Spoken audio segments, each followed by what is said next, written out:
Here with me in studio, forensic analyst, certified death investigator, host of the Body Bags podcast, Joseph Scott Morgan. Thanks so much for coming on. Yep. Who's right when it comes to DNA in the Charlie Kirk case? The numbers. Always look at the numbers when it comes to the Charlie Kirk case or any DNA case.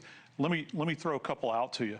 There have been mentions of octillion and quintillion.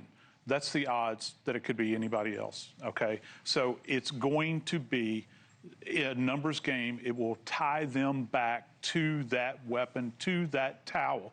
That's very important. And then we have this idea of potentially commingling of DNA that's found on this towel. The roommate, Is that back to touch Twiggs. DNA? So can they say, hey, listen, Okay. why would his DNA be on it? He's not the killer. Thank you so much for bringing this up, because I have been searching and searching and searching, trying to determine what medium that they got this from. It could be any kind of body fluid. It could be semen, it could be blood, it could be saliva, it could be sweat, or it could be touch, which touch comes off of our skin cells that we slough.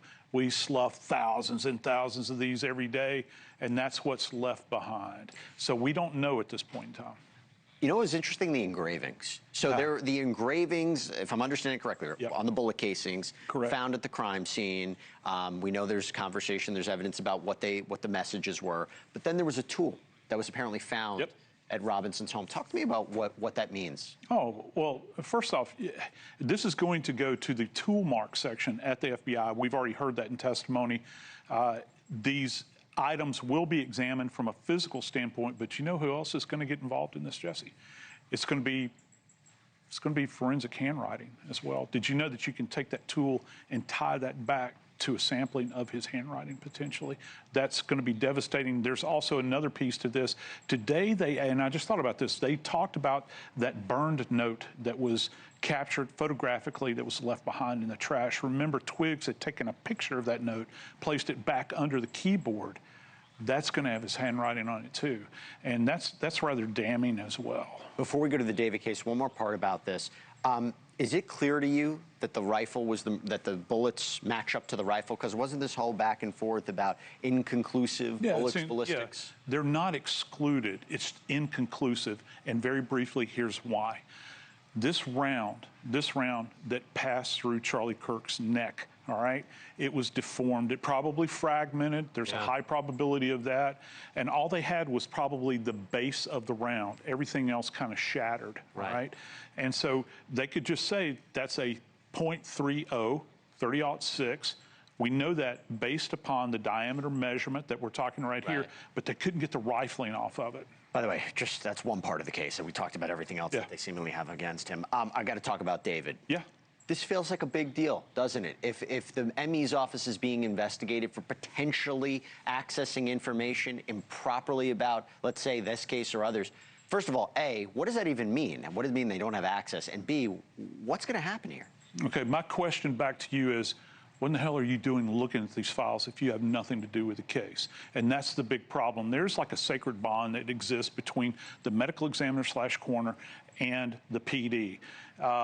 They're separate entities, but when you're inside the investigative bubble, the investigator from the ME's office, the forensic pathologist from the ME's office should be the only people accessing any of these files. No one else in that office has any business looking at this stuff.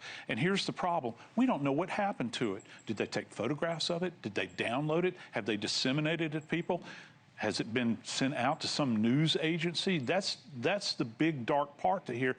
And even darker than that, Jesse, an event like this in the medical legal community, coupled with law enforcement, this can destroy this relationship for years and years and years to come. It's not just going to affect this case, it's going to affect any kind of death investigation moving forward. When you say affect the case, I imagine my first thought was, wow, doesn't this give defense attorneys ground to really question the medical examiner in the office about the integrity of the investigation? Is that what you're seeing? I mean, how can this affect David's potential prosecution? It can. Well, it's that they're being very reckless, careless, flippant. They're not securing data. And also, what does it say about the body? You know, relative to how they treated the body, the evidence that's taken off the body. This case is tough enough because Let's be frank, this poor child's body was in such an advanced state of decomposition. They put in a lot of hard work on this, and the police out in the field put in a huge amount of work. I can only imagine the level of anger right now that LAPD has directed at whoever is doing this at the ME's office. I don't even know if you can take the measure of it. Did you think it was strange, the back and forth between LAPD and the ME's office over sealing the records? I mean, the chief medical examiner came out with a statement and said, we didn't want to seal these records.